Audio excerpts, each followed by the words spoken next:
Assalamualaikum warahmatullahi wabarakatuh. Waalaikumsalam warahmatullahi wabarakatuh.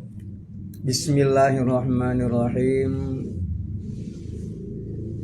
Alhamdulillahilladzi imtanna ala ibadih bi rasulihil mab'us rahmatan lil alamin wa akramahum bi risalatil khalidati ila yaumiddin.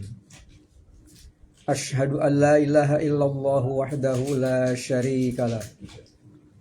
Akrama abdahu Muhammadan sallallahu alaihi wasallam fi lailatil Isra'i wal Mi'raj fa'arahu min ayati rabbihil kubra wa afadu alaihi min rahmatihi wa tashrifihi inda sidratil muntaha indaha jannatul ma'wa wa asyhadu anna Muhammadan abduhu wa rasuluh tasyarrafa bil ubudiyah kama tasyarrafa bir risalatil ilahiyah sallallahu wasallam alaihi wa ala alihi wa ashabihi amma ba'd. Ila hadrati sultanil awliya wa qudwatil asfiya qutbir rabbani wal gausis somadani Sayyid Syekh Abdul Qadir Al-Jailani fi hadzal zaman, Sayyid Maulana Syekh Muhyiddin Muhammad Abdul Ghaus Saifullahil Maslul Al-Qutub radhiyallahu an wa qaddasa sirah al-Fatihah. A'udzu billahi minasyaitonir rajim. Bismillahirrahmanirrahim. Alhamdulillahi rabbil alamin arrahmanir rahim maliki yaumiddin. Iyyaka na'budu wa iyyaka nasta'in. Ihdinas siratal mustaqim. Siratal ladzina an'amta 'alaihim ghairil maghdubi 'alaihim waladdallin. Amin. Al-Mukarram yang mulia, yang terpelajar, Profesor Dr. Insinyur Kiai Haji Raden Edi Sunaryo Rekso Susilo selaku Wakil Talqin Syekh Mursyid, juga sebagai pemangku manakib pada malam hari ini. Semoga beliau beserta keluarga senantiasa mendapatkan kejembaran rahmaniyah dari Allah Subhanahu wa taala karena kecintaan beliau kepada Syekh Mursyid dengan mengistiqomahkan acara manakib di Raudhah Merah Putih Al-Fitrah Cimanggu Kecil Bogor. Ikhwan akhwat yang saya cintai, yang saya banggakan, baik yang hadir ataupun yang sedang mengikuti acara streaming pada malam hari ini, yang saya cintai, yang saya banggakan. Sungguh satu keistimewaan pada malam hari ini. Selepas maghrib tadi kita melaksanakan sholat sunat menyambut hari pertama bulan Rajab 1447 Hijriah, dilanjutkan dengan melaksanakan acara manakib yang merupakan kesukaan, kesenangan daripada Syekh Mursyid. Manqobah ke-11 bercerita tentang bagaimana peran Syekh Mursyid, bagaimana peran Tuan Syekh Abdul Qadir Jailani menjadi tangga untuk sampai ke derajat yang lebih tinggi. Itu digambarkan sebagai ilustrasi. Ternyata Rasul menginjak pundak Tuan Syekh pada saat akan menunggang buruk. Ini kan ceritanya kalau di luar sana cerita-cerita tentang Rajaban yang begini. Tentang Rajaban. Rajaban itu sendiri kan sebenarnya hanya bercerita gitu ya. Hanya bercerita. Jadi ayat 1 daripada surat Al-Isra itu sifatnya informatif. Hanya pemberitahuan daripada Allah Subhanahu wa taala. Subhanallazi asra bi 'abdihi lailan minal masjidil haram ilal masjidil aqsa. Nah, kemudian Maha Suci Allah yang telah memperjalankan hambanya dari satu malam dari Masjidil Haram ke Masjidil Aqsa. Hanya cerita begitu aja gitu. Hanya di situ ada keterangan tambahan, allazi barokna haulahu. Jalur yang dilalui oleh Nabi Muhammad SAW dalam perjalanan dari Masjidil Haram ke Masjidil Aqsa itu barokna haulah. Semuanya mendapatkan keberkahan. Nah, ini kalau tidak dikatakan dikatakan belum pernah dibahas di tengah-tengah masyarakat gitu ya. Memang hampir belum pernah didengar gitu. Itu kan ceritanya Nabi naik buraq ditemani oleh malaikat Jibril dari Masjidil Haram ke beberapa tempat gitu ya. Artinya dari Masjidil Haram ke Masjidil Aqsa hanya berhenti di beberapa tempat kira-kira begitu kan. Tidak diceritakan secara rinci. Lagian nggak akan selesai. Dalam artian akan kehabisan waktu kita ngomongin masalah ini. Ceritanya begini. Dari Masjidil Haram nunggang buraq ditemani malaikat Jibril berhenti di satu tempat namanya Yasrib. Yasrib itu kalau sekarang Madinah Al-Munawwarah. Nah, karena allazi barokna haulah, jalur itu diberkahi oleh Allah Subhanahu wa taala. Gitu ya. Jadi Madinah Al-Munawwarah itu kita gimana ya, sulit membayangkan gitu ya. Dalam artian kalau ini Pak Haji Nur Haki, Pak Haji Dadang pada waktu umroh ke sana bisa membayangkan sekeliling Masjid Nabawi itu di bawahnya itu tempat parkir mobil. Tempat parkir mobil itu cukup memuat 4.500 mobil di bawah. Di bawah masjid ya. Di bawah sekitar masjid itu ya. Nggak tanggung-tanggung. Nah ini diberkahi. Dikatakan sebagai diberkahi karena apa? Karena banyak sekali manfaat, banyak sekali kelebihan-kelebihan. Kalau mau dirinci nanti aja lah, satu-satu. Nah, Nabi diminta untuk melaksanakan sholat 2 rakaat. Karena Nabi diperintah oleh atasan gitu ya, laksanakan. Nabi kan nggak pernah nggak nanyain sholatnya sholat apa, kan nggak begitu. Pokoknya diperintah oleh atasannya, oleh mursyid. Itu mursyidnya kan siapa? Malaikat Jibril kan. 2 rakaat gitu. Selesai, melanjutkan lagi perjalanan. Nah, perjalanan berikut adalah sampai ke satu tempat yang namanya Tursina. Tursina itu kan Tur itu bukit gitu ya. Sinai gitu. Sinai itu kan ada di negara Mesir. Mesir kan negaranya ada di 2 benua. Separuh di Asia, separuh di Afrika. Nah, kalau kita jalan dari Mesir, Afrika, nyebrang ke Mesir, masing-masing negara Mesir di Asia itu dibatasi oleh terusan Suez. Nah, artinya kita harus masuk lorong di bawah laut gitu ya. Itu nggak lama-lama amat ya, hanya mobil nggak boleh kenceng. Dulu belum ada terusannya. Iya, mobil nggak boleh kenceng karena apabila kenceng itu bahaya gitu ya. Itu memakan waktu hanya sekitar 10 menit dari Afrika nyampe ke Asia gitu ya gitu. Ini yang saya alami gitu ya gitu. Ceritanya begitu. Nah, begitu nyebrang ke Asia, masih negara Mesir, itu kan tandus ya. Gurun semuanya juga. Itu di sana tanda-tanda kebesaran Allah Subhanahu wa taala nampak. Tanda-tanda kebesaran Allah itu nampak. Itu di sana ada bekas ya, ada asar bekas di mana Nabi Musa memukulkan tongkat pada batu yang memancarkan 12 mata air. Ayat 60 surat Al-Baqarah. Wa izistasqa Musa liqaumihi faqulna drib bi'asokal hajar pajarat min husnata asyrata aina. Gitu. Jadi tongkat juga ada fungsinya gitu ya, memang. Di antaranya adalah untuk memukulkan itu. Dan 12 mata air itu sendiri masih bisa disaksikan sekarang.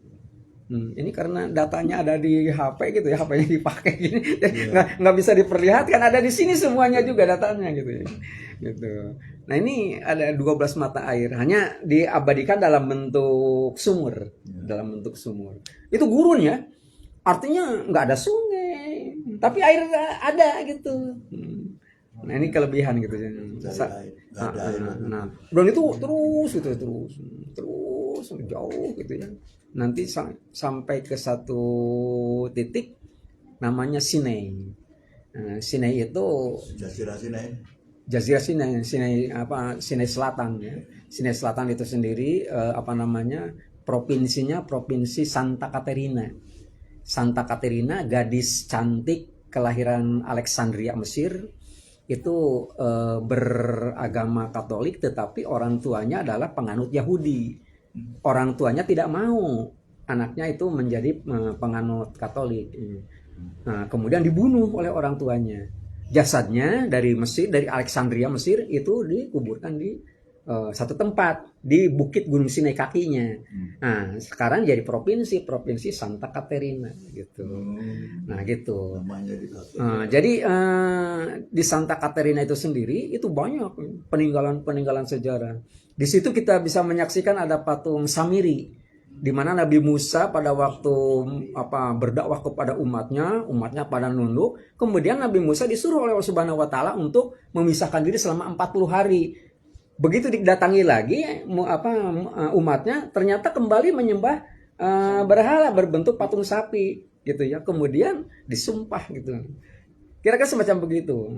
Di situ ada makam Nabi Harun, kita sempat berdoa gitu ya di depan makam Nabi Harun. Nah, ada Nabi Soleh tuh jauh sekali gitu. Nah, ini kalau ukuran saya dalam artian ukuran tenaga saya, kalau naik ke Jabal Nur di Mekah, yang di atasnya, di puncaknya ada Gua Hiro, itu cukup 1 jam. 1 jam bisa nyampe ke atas, ke puncaknya itu, ke Gua Hiro. Tapi kalau kita ke Gua Sur gitu ya, yang ada di Muzdalifah itu harus 4 jam.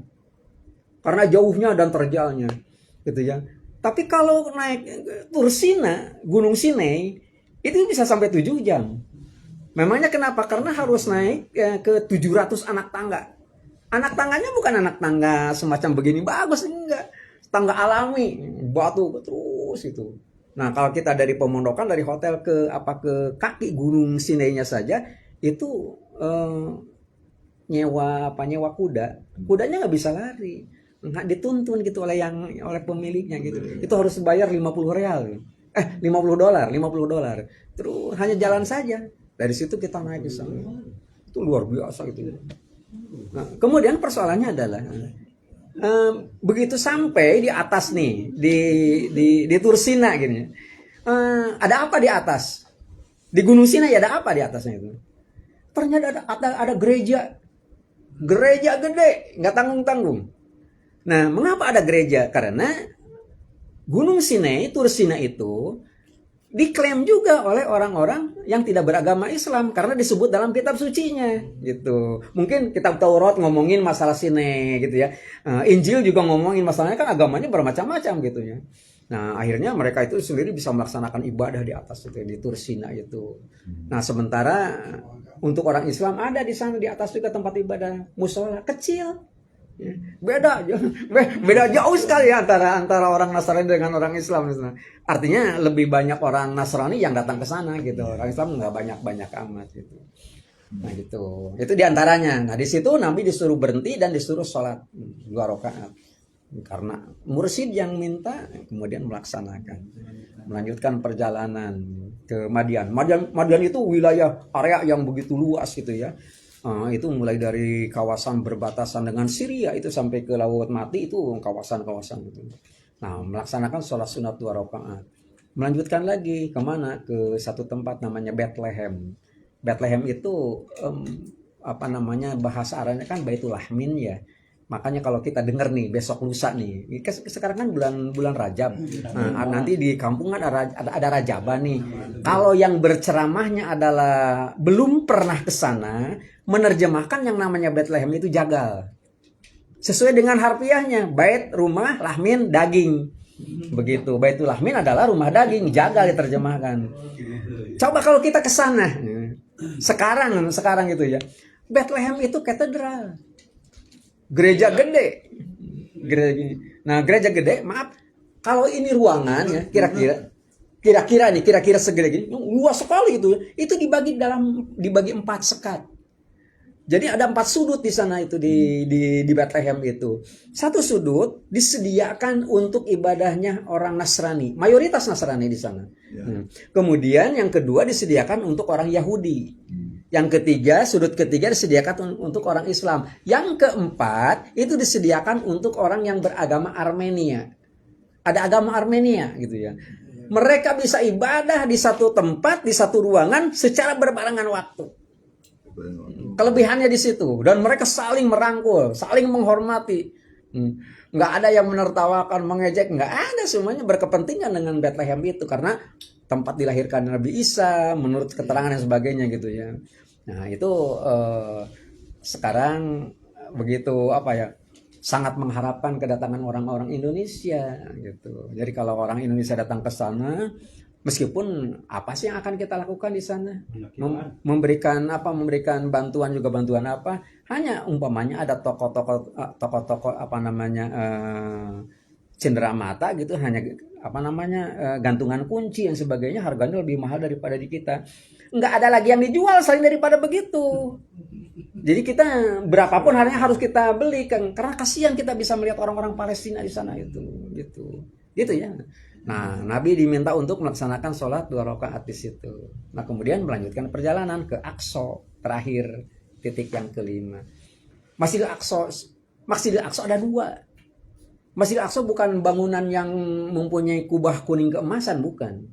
Nah, Masjidil Aqsa itu kubahnya hitam. Berhadapan dengan itu. Kalau Masjidil Aqsa bagian depan mihrabnya itu berbatasan dengan dinding ratapan tempat ibadahnya orang-orang Yahudi. Nah, gitu. Nah, di Masjidil Aqsa Nabi berhenti, turun dari buruk ditambatkan, dicangcang di satu tempat.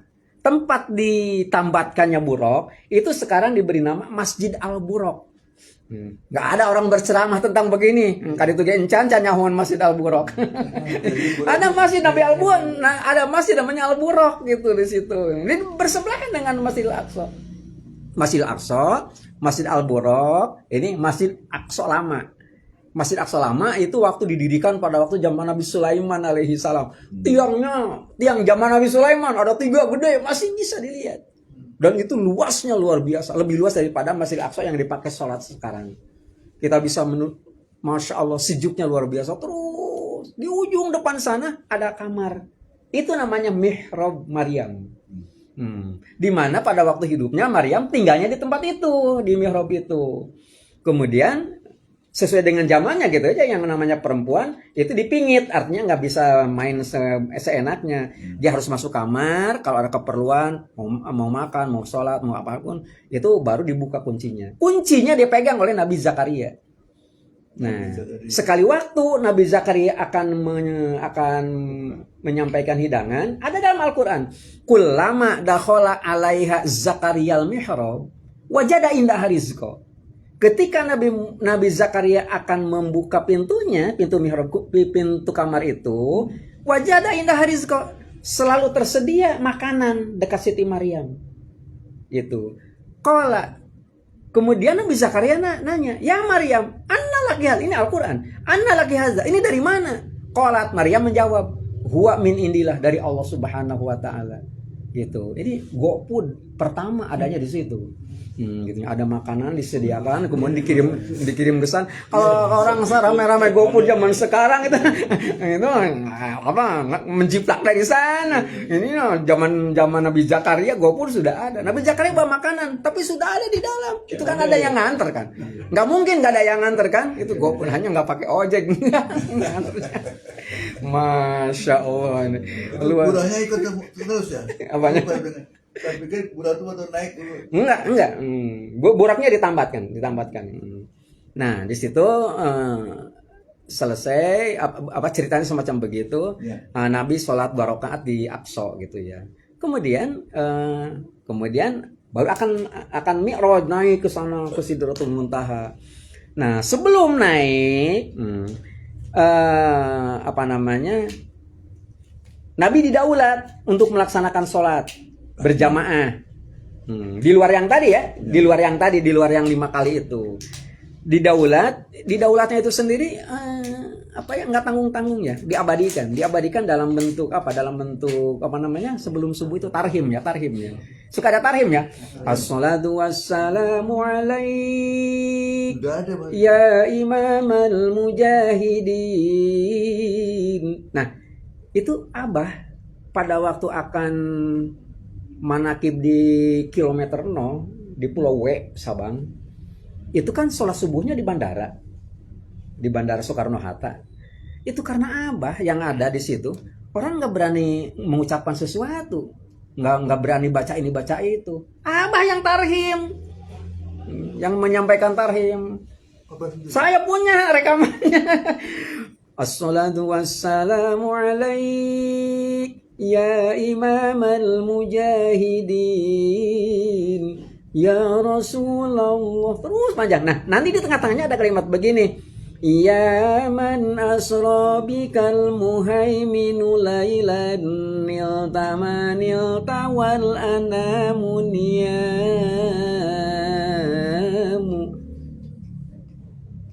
Nabi diisrokan dari Masjidil Haram ke Masjidil Aqsa pada suatu malam di mana manusia dalam keadaan tertidur.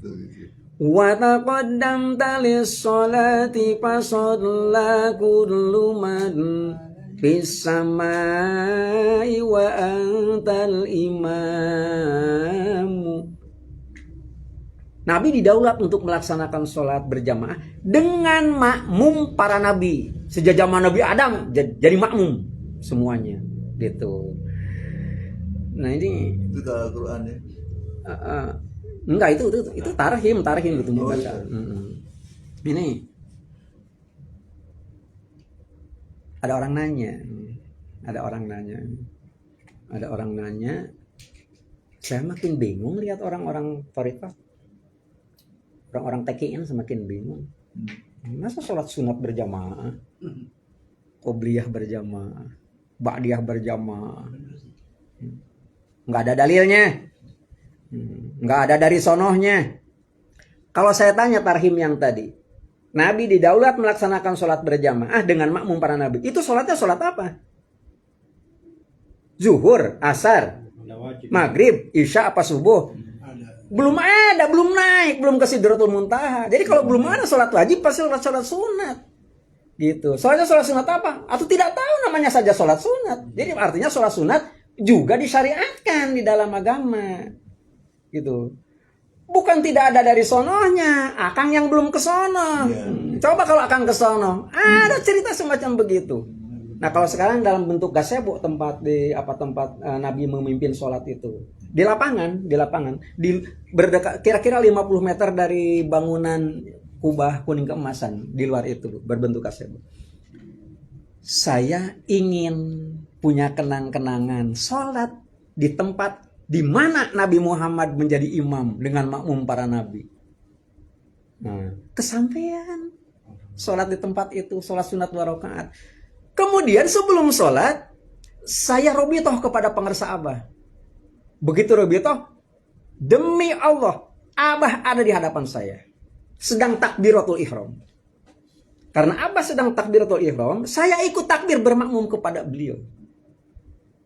Begitu. Itu terjadi pada tanggal 13 Februari tahun 2018. Persis hari jadi tanbih. 17 atau 18? 13 Februari. 17 ya. Gitu. Itu 2018. Gitu. Masya Allah, saya sampai merinding gitu ya. Jadi ada kejadian semacam begini. Begitu selesai pulang saya tanggal 17 Februari nyari Abah. Di mana Abah paling dekat? Jadwal Abah. Ternyata saya pulang tanggal 17, tanggal 18-nya Abah manakiban di Al-Hanin.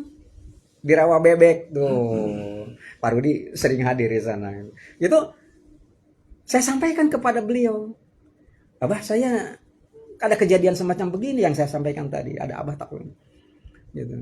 Apa kata Abah? Kan Abah juga diajak. Itu kata Abah. Artinya dalam kondisi bagaimanapun dan dimanapun, apabila kita rubitoh kepada beliau, beliau hadir. Orang nggak akan ngerti, nggak akan percaya, kecuali merasakan. Dan karena saya yang mengalami, saya yakin betul. Makanya dalam kondisi bagaimanapun saya selalu rubitoh kepada beliau. Karena apa? Karena beliau selalu membimbing saya. Sebut membimbing kita, pada cara manakiban kan membimbing kita semuanya gitu. Nah gitu, jadi ini merupakan satu pelajaran berharga dari kisah Isra Mi'raj sampai segitunya gitu. Nah ini bagaimana peran Syekh Mursyid gitu ya di dalam menapaki jalan untuk sampai naik ke Sidratul Muntaha, naik ke hadirat Allah Subhanahu wa taala, itu peran Syekh Mursyid begitu penting gitu ya. Nah, tentu akan melalui tangga dan sebagainya. Nah, ini terus sampai ke sana ceritanya nanti aja Pak Dadang gitu ya, nggak usah sekarang, kita baru sampai situ aja. Baru sampai Isra ya, belum Mi'raj ya. Nah, kan baru tanggal 1 kan, 1 bulan kan banyak, masih panjang 1 bulan gitu aja. Kalau dihabiskan sekarang besok nggak ada bahan saya. Jadi kira-kira semacam begitulah ya, semacam begitu. Jadi ternyata banyak sekali pelajaran yang konon menurut orang yang tidak pernah ke sana dan tidak menggali dengan pengetahuan yang lain, bukan saja tidak yakin, percaya juga enggak gitu ya, bahkan condong untuk mencemoohkan gitu, padahal fakta di lapangan semacam gitu. Ya percaya juga enggak, yakin juga enggak kepada tarekat, kan ini kan kita ngomongkan dari sisi tarekat gitu ya gitu ya. Ya kepada yang telah ikut hadir hatur nuhun. Ada yang hadir Pak Rudi gitu. Alhamdulillah. Ini karena ini kalau streaming semacam begini nanti akan saya download lagi, baru di setting ke media lain, termasuk ke YouTube gitu ya. YouTube itu paling seneng itu kalau ada acara streaming.